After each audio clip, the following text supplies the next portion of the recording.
មុនពេលចូលគេងនឹកសំឡេងមនុស្សដែលនៅឆ្ងាយ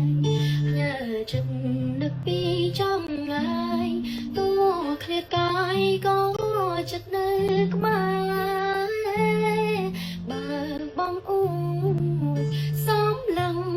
ទៅដួងខែស្ដាប់បទចំ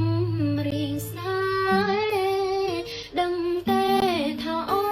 ននឹងបងព្រះច័ន្ទយប់នេះរះផ្លាស់ទីឆ្ងាយពីតារាឃើញច័ន្ទរះឯងឯកាទឹកនេត្រាហូរពីបេះដូងបងផ្ដាំថាមើលច័ន្ទបើអូននឹកបងទូឆ្ងាយគ្នាកន្លងតែអាចមើលច័ន្ទជាមួយគ្នាសន្យាមុនគេងថាមិនគិតរឿងផ្សេង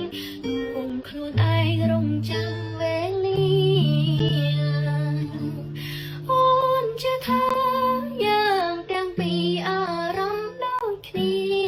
តែកម្មវេរីដាំទោស្នេហាយើងឲ្យខ្សែស្រឡាញ់ប៉ុណ្ណា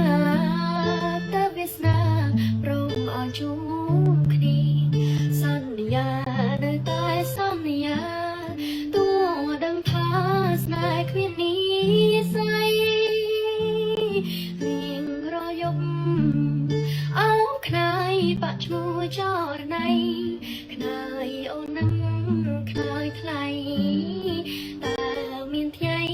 នៅក្បែរគ្នាទេ